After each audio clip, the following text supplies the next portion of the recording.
Hello everybody and welcome to this Friday lunchtime webinar all about, is sustainability a key factor in decision making for students? I'm Sarah from the Property Marketing Strategists. I'm Deenie from the Property Marketing Strategists. And we're delighted that you're joining us today. This is our second Youth Forum webinar. And if you're joining us today, then you should have received the full report, which contains the full insight into how students view sustainability in their accommodation. We set up the Youth Forum because not enough customer research on product was being done with customers. We're now in our third year and we've been fortunate enough to speak to 80 Gen Z customers in focus groups, and we've surveyed over 6,500 young people as part of this programme. We've covered topics from the cost of living to quality measures and community, as well as actually we're revisiting sustainability as it was such an important topic and when we covered this first a few years ago. Thank you very much to our sponsors, StudentCrowd and Utopi, for making it possible to bring this report, this webinar and our focus group to life for you all to be able to use the results. We are with an expert panel today and we will go around the virtual sofa so they can introduce themselves before we get started today. So Cassie, would you like to go first? Yes, thank you for that introduction, Sarah. Hi everybody, I'm Cassie Craven. I'm the marketing manager at StudentCrowd, which is a student review and data analytics platform for the higher education and student accommodation sectors. Thank you. Delighted for you to join us, Cassie. And Ben. Yeah, hi everyone. Pleasure to be here. My name is Ben Roberts. I'm from a company called Utopi, one of the co-founders, and we're an ESG data business that focuses on helping the asset management teams in student accommodation reduce costs, get good access to data, and improve their asset management. Perfect. Thank you so much, Ben. Obviously, your insight into this and creating the questions collaboratively has been invaluable. Before we do get started, there is a Q&A function in this Teams webinar, and we'd love for you to join in the conversation. So please put your questions in the Q&A box and we will do our best to get through them in the next half an hour. There's also a chat box which Joe, our assistant, has been putting all of the links that you need that are relevant. So make sure that you check them out. I'm going to now hand over to Deenie, who's going to get the conversation started. Lovely, thank you very much. And thank you both for being here. Sustainability is obviously something that has researched a lot, particularly as well with this generation. Having read the report, is there anything that surprised you about how students feel about sustainability? Yeah, I was quite surprised to see that only 19% of students believed that living in a building with sustainability features would be important in 5 years. I know that number was a little bit higher for older students. Personally, I would have thought it would be a little bit higher than that, especially as on our side, we're seeing a bit of an uptick in student reviews mentioning sustainability. Although I suppose the volumes are still very low. I suppose it does show that there's a real lasting concern on the student side in the way of affordability. And I suppose my estimation is that students expect in 5 years' time cost will still be the biggest concern. Yeah. Ben? Yeah, I mean, to be honest, it isn't a massive shock to me. Obviously, we've been around for about 6 years now collecting data from these assets, and I think we've got over 20 billion data points, and we can see that through the behaviour and through the kind of through the sort of high temperatures, the overheating, and the costs associated to that are really quite high. So it kind of makes sense. I think they generally have a really good attitude towards sustainability in general, that generation. But we see there's a lack of a desire to really implement it. And I think a lot of that comes down to the rent model, really. I think it comes down to the fact that it's an all-inclusive rent. The bills are included. The behaviour kind of reflects on that. And I think the fact that they're looking in some way at sustainability measures when they're looking for apartments, but really affordability is the number one thing which has come out of the report. So yeah, they're just looking for something that's easy to manage. They're looking for a low cost, and their behaviour kind of reflects that, I suppose, lack of action when it comes to trying to reduce their consumption. So yeah, it's definitely a behavioural thing. So I'm not massively shocked by the results, but it's good to see it improve from the last one, which I think is really important. So we're on the upward trajectory, which is good. Yeah, no, absolutely. And I think it is very much around, like you say, they have an interest in it and they want to do it, but there's so many other competing factors that is difficult for them to maybe behave in the way that they would like. Yeah. Ben, what are you seeing from Utopi through your kind of student accommodation operators, and are their demands changing in line with student behaviour? Yeah, so I think what we're seeing now is definitely a push towards controls. I think back, pre kind of energy crisis, energy was, probably not at a level, the cost of it was at a level that it was kind of just accepted, and there was a lack of information on who was using what, and it kind of worked. It was built into the models, into the P&Ls, and no one had a big issue with it really. It was kind of just seen as part of the rental model, where since energy prices have gone up through that kind of crisis, through COVID, all of a sudden some of the P&Ls were getting wiped out by really high energy costs, and obviously the massive overheating that's happening, the really high bills. So I think the only way for them to really do anything about that, because they know that the students are generally quite hard to manage in terms of their consumption, would be to put some level of control in.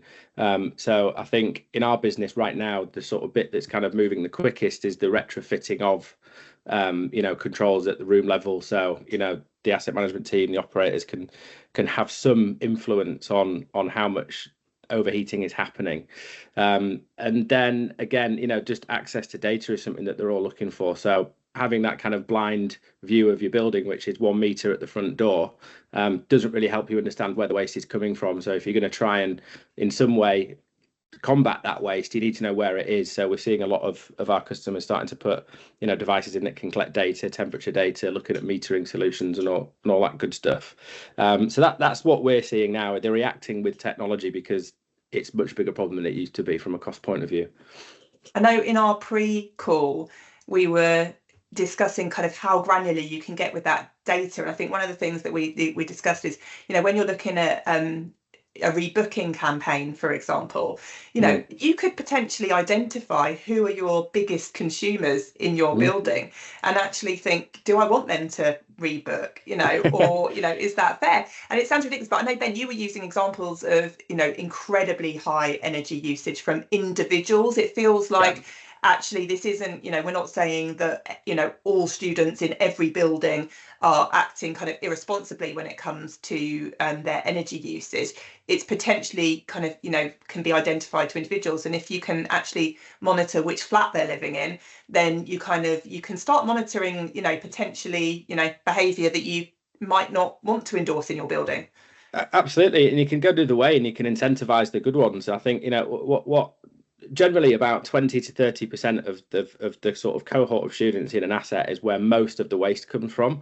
So you've not got like a full building of unruly students that are just really don't care. A lot of them really do, and they perform quite well in terms of their bedroom temperatures. So it's those outliers that are really key to kind of remove. And I think some of our clients are talking about incentives if you've got the data, in terms of rebooking, which is obviously a big factor for the student industries to try and get people to come back, offering some sort of discount for the following year if they keep their energy consumption below a certain level or their total cost envelope. I think there's, if you've got data, you've got the opportunity to try and understand, how you can incentivize people to behave well while they're there, and also then try and get a rebooking. And I think dealing with outliers, we've seen some crazy stuff. We've found people mining Bitcoin. We've found people running ironing services. We've found people bringing extra panel heaters in. We had one cluster that had a little sign on their oven which said "Do not turn off," because they just wanted to keep their oven nice and preheated for whenever they wanted to throw a pizza in. So obviously, there's people see it as I've paid for this energy, therefore I'm going to use what I want because it's all included. So it's combating that attitude and that kind of behavior really. But yeah, I mean, I think there's lots of ways to incentivize, not just penalize. I think that's kind of one of the best ways to do it, but you need obviously the information to be able to do that. Yeah, I think that came across really strongly in the focus groups around, and the data around actually how that all-inclusive bills is driving bad behaviour. And it's not so much that they see it as free, it's more that they see it as they've paid for it, so therefore I've got Yeah. to use it. And if they haven't got that access to that information to know what it is they're meant to be using, then of course they're going to use it. Cassie, are you seeing anything significant around bills being inclusive or excluded on StudentCrowd, and whether there's any kind of impact on satisfaction around that?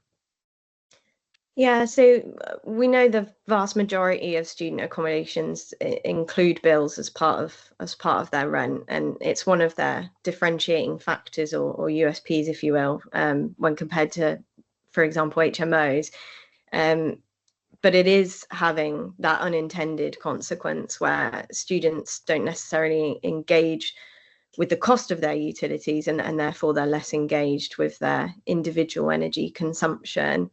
On our side, our polling demonstrated that 35% of students would be happy to pay for bills themselves if they could control their own usage, which would then reduce cost and environmental impact. But a huge 68% said that they'd still prefer their bills included, because it allowed them to budget more easily, and they didn't want that personal responsibility on top of managing their studies. So while many students are open to that, it seems like the majority still do prefer that all-inclusive model. So I suppose it's a matter of kind of balancing those student preferences with what can be offered by operators to strike that balance. I think what potentially unintentionally we've done as a sector is that all-inclusive model that students experience probably in university accommodation, and then if they move to PBSA, is that kind of consciousness and decision making around energy usage is being pushed back, really. And perhaps if that kind of behaviour isn't being nurtured and the education's not there, then by the time they do live kind of independently, potentially in an HMO or in their own flat, they're maybe not really understanding what the benefit is to managing kind of responsibly. I mean, Deenie and I, we've spoken with pretty much every operator. We've visited loads of buildings, and we've never seen anything kind of very obvious in a building about messaging about how the building's been performing, whether it's been up or down, or even communications about how much percentage of your rent, your all-inclusive rent, actually does cover energy, which would then kind of at least help them identify that there's a percentage here, and when I do move and it's not inclusive, then that's the number that I should be looking at kind of moving forward. And clearly they want that. The survey said 76% feel landlords are equally responsible for the environmental impact of a rental property. So they get that there's this kind of joint responsibility, but 69% want more control over energy consumption. So they're crying out for more information, even if they're not quite ready to make that move to paying their own bills. They want to kind of understand what it is and what's included as well. Yeah, definitely. Look, there's so many barriers. So often there's language barriers, there's cultural barriers, people coming from all over the world with different kind of needs for comfort. You've got such a sort of diverse bunch of people in these assets, and I think giving them the right data, I think, is the only way you can really give them a chance to actually change their behaviour and sort of act slightly differently. I think it's actually really encouraging that 36% of them would like a kind of a disaggregated bill and rent model. That to me feels like that's enough of the market that it might be worth maybe offering a hybrid model. So you could have because let's be honest, they're paying for it anyway because the rents go up. The all-inclusive rent model isn't just driving rent up because the market says it can. It's doing it because its costs go up as well, and they've got a P&L to manage. They've got investors to keep happy. So I think if you've got maybe the opportunity, if you get the right infrastructure in place and you can move to a billing model, you could have a hybrid. You could offer one rent which is all-inclusive, which is slightly higher. You could offer another rent which is exclusive of bills, and you could start to manage that themselves. It's also difficult for them. They've come out of the home where it's bills included generally. They've moved into university halls where it's included, moved to PBSA where it's included, and then they get out into the real world where that energy bill comes in, and all of a sudden they're very quick to change their behavior. So it's all around how do we incentivize them, how do we get the right control in place to mitigate the risk of of overconsumption in a rent model that's set up for them to use as much as they can. So it's kind of something has to change at some point, but we've not met an operator yet who and we're working with roughly half of the market in the UK who are prepared to sort of stick the neck out and be that first one to maybe move away from that all-inclusive rent model, and that's fine. But fair use is a happy medium. So we've got a lot of clients that are implementing fair use at cluster level and at studio level because we've got the metering in place. That can definitely help mitigate it. Even just knowing we've seen that even just knowing there's a fair use policy in place changes the behaviour, because they kind of know that there might be a bill coming down the road and they don't want that, or they don't want mum and dad annoyed with them because they get an extra bill at the end of the quarter or the year. So there's things you can do, but ultimately I think the control piece for us, that's kind of, we shifted into that because we knew really the tenants won't behave like you want them to, and it's difficult for operators to just try and influence it. Comms can be improved, but ultimately I think having controls in is the kind of the best way to de-risk the kind of impact of their behaviour and their attitudes towards sustainability. How is it to retrofit to go to a billing model, and are you seeing changes in the market where people are actually establishing that as the way to do it? Yeah, I mean, I'd say 80% of our business is retrofit. A lot of there's however many hundreds of thousands of beds already out there in the UK, and I think there's a lot of sort of Gen 1, 2, 3 and 4 assets knocking around that need looking at, not just from a cost control point of view, but from general ESG point of view, financing, refinancing, trading. So yeah, I think it's very easy to retrofit. It could be wireless. It's a lot of this stuff technology out there is can be battery operated. You can get in pretty quickly. It's pretty low cost. Metering's pretty straightforward to do from a wireless point of view as well. You don't have to rip the apartment to pieces or the room to pieces to get this technology in. It could be very low impact. So yeah, I mean that is kind of our business model really is the retrofit. We do a lot of new builds as well as they come up, but yeah, in general, I think a retrofit is the only way, and they're the buildings that need it the most because they're the ones that the asset managers are looking to try and trade at some point, and they need to have control of energy. Otherwise, the value dips, and you're looking at stranded assets and other problems within the portfolio. So yeah, it is easy to retrofit for sure, and that's generally what the market's doing right now. Okay, that's great, thank you. Cassie, we saw that 58% of students check sustainability features in their current building before moving in. But ultimately, the elephant in the room, do students care about the environment when looking for their accommodation? Are you seeing anything on StudentCrowd? Yeah, so I think that they do, but to be honest, the number of students leaving reviews with sustainability aligned terms is low on our side overall, especially compared to the huge volume of reviews that we do get. But what we did see from our data was that there is an upward trend of reviews mentioning those terms, especially in the last few years. Maybe we need to be more explicit in asking students about sustainability because, affordability is at the forefront of their concerns, and that is, reflected most strongly in their comments. Like you say, the report showed that 58% of students check for those sustainability features, but our 2024 poll shows that 35% of students say that cost is the deciding factor in their choice of university, and that's driven primarily by living costs. And this is combined with the fact that in the same poll, 59% of students describe the shortage of accommodation as impacting their choice of university as well. So I'd say that, our combined data would suggest that sustainability is considered, but it's not the top priority. But nonetheless, students, they do mention it.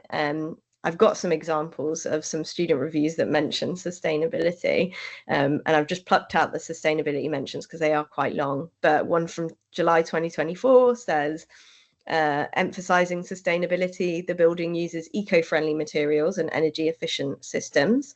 And that was a positive review about an accommodation. And another one from January 23 says the recent change to the rubbish disposal is also a great step towards a more sustainable accommodation. I'd love to see food waste bins in the flats perhaps, and although this is a huge idea, maybe some solar panels could be fitted. The tops of each block receive a lot of sunlight, and I'm sure in the long run it would save you a lot of money, which I love that suggestion. So but it seems to be reflecting as well what we saw in the report, where there's a perception that some of it is the landlord's responsibility. So that's just interesting as well. So no, that's great, thank you. And I think, well, we always talk about this, and we talk about it a lot, around communication in the sector is probably not as good as it should be, and there is actually a lot of goes into these buildings, but unfortunately it's like a tick box exercise. Is I've done that, and then they don't tell anyone about it. And actually, as your reviews show, that people do want to hear about it, as the report shows, they do want to hear, they are checking these stuff, that actually we're probably the staff is in the building to support that sustainability as much as we should be, and there is definitely more that we can do around that. So in terms of that as well, like in terms of kind of the information control, I think it was clear, loud and clear, that actually they do want the information, they do want a bit more control, they believe there is a shared responsibility. They're not putting it all on the landlord. They are saying, actually, I have a role to play in this, and let me help you achieve that. What can kind of operators do to give students more of what they want? I mean, the comms is such a big challenge. I mean, we've dealt with many operators that have got different strategies on comms. Some of them are using apps, some of them use social media, some of them use email, some of them use pop-ups on site. I mean, there's so many different ways to communicate with them. But I think number one is data is obviously the center of all of that. You need the information to share, and you need some context, and you need some way of, I think, incentivizing them. I mean, a good comm strategy could be, as technical as a resident app, where there's lots of push notifications going through. We see pretty high uptakes in them, but it's not amazing. They're generally, these students are sort of existing in the realms of social media and WhatsApp and WeChat and things like that. And I think you could do something as simple as putting an AI chatbot together through WhatsApp. Things like Verbaflow AI that are in the market that are going to start, dealing with that challenge. They generally are on their phones quite a lot, and they're looking at things, chatting to their friends. You can get comms through those channels really easily, and it can all be automated. You don't have to have someone spending a lot of time doing that. You can literally set it up, use a third party, or do it yourselves. But I think the comms piece is really important, because that connection between landlord and tenant is really key, isn't it? And I think the message you're getting across. One thing I saw in the report was their worry about the wider sustainability conversations, not at an asset level, but things like the oceans, things like climate change, things like farming, food, like all these other kind of areas that are kind of linked to it, I think are really important. It's great that they look at that, but one thing you could do is kind of take those topics and then use the context of the asset itself and how that might affect it. So, you could have information upon screens. You could do an email shot that says, we've saved X amount of carbon this month in the building. That's equivalent to, X amount of, trees being planted, or relate it to something that they care about. And then that might kind of help steer the kind of conversation a little bit. And I agree with them. It is the landlord's responsibility jointly with the tenant to do something about it. If they haven't got the tools, they can't do anything. They can't control their energy. They need to know what their impact is. They need the information. So I totally agree with them that it's a joint effort. And I think there could be more done, but I do think that a lot of the operators we work with are trying to do something about it. It's just finding the most effective route to getting the message across, and that's, I think, yet to be kind of perfected. Really, I don't think there's one solution to that. And also it will change depending on your cohort of your building as well. Yeah. And that might change every year. One communication method might work one year and it might need to change the other year. So I think, from a communications and marketing point of view, you always need to be looking at the segmentation within your building and, what is the best communication method at that time to really, drive that message forward. I think, Deanie and I are quite conscious that in the sector, that internal communications piece is quite often missing. It's, you know, we don't really see it in marketing and we don't really see it in operations, but that's a really key role, that somebody that leads communications, and resident experience as well. That feels like, you know, part of that role, and that they could really make a difference.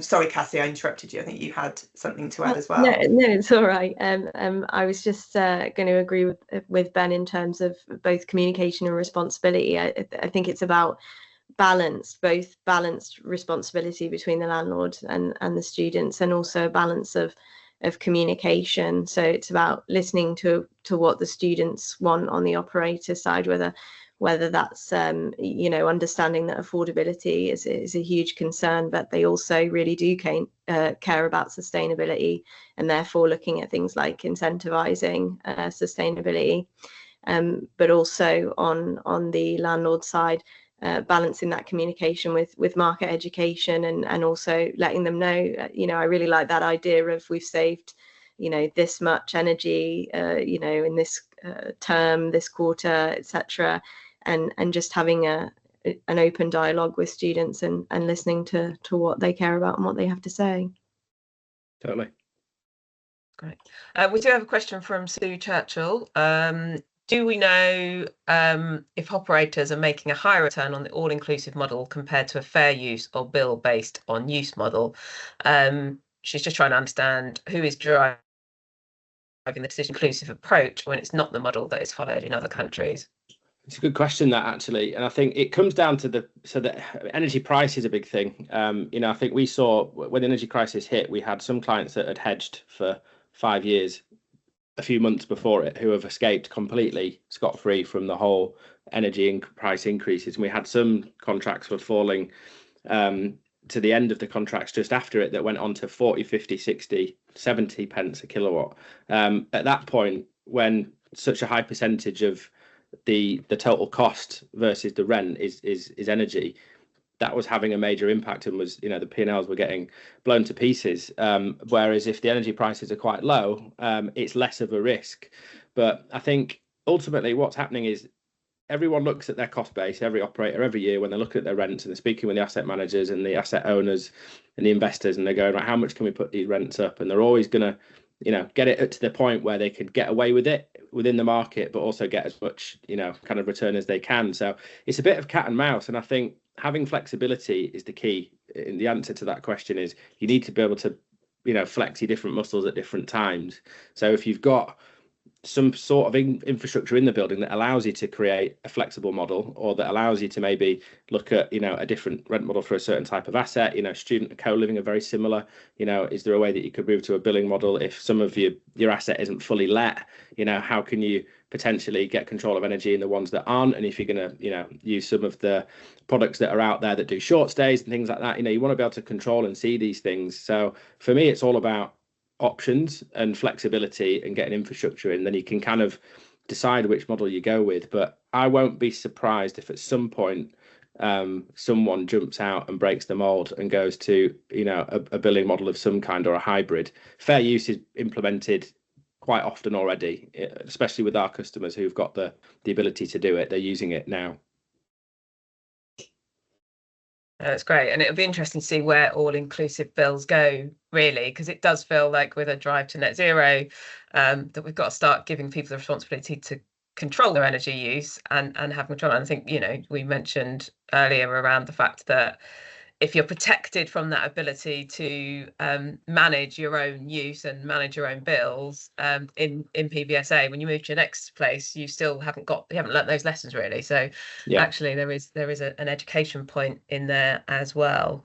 We're kind of running out of time, so I just wanted to check whether there's anything about trends. Oh, Sarah's got her hands up, so I'm just going to say, Sue's also suggested that, you know, maybe people on this webinar, you know, and any others would be interested in a, you know, casual meetup chat over, you know, PBSA and carbon and energy. So I think that sounds like a great idea. There's clearly a lot of demand to talk about it, and, you know, we tried to share as many ideas as possible today, but there's clearly loads more if we put all of the right brains together.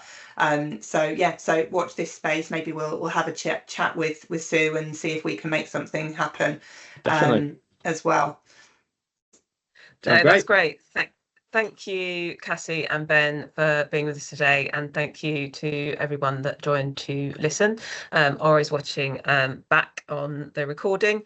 It's a brilliant discussion as ever. I learned a lot, and we really kind of appreciate doing the youth forum to get that insight out to the sector. So thank you. Sorry that we have to close it down, but we are out of time. Don't forget to follow us and our sponsors on LinkedIn, YouTube and Instagram to keep up to date with all our research and news. And a big thank you both to our strategic partner StudentCrowd and our sponsor Utopi for helping us to make this happen. So thank you. We look forward to seeing everyone next time.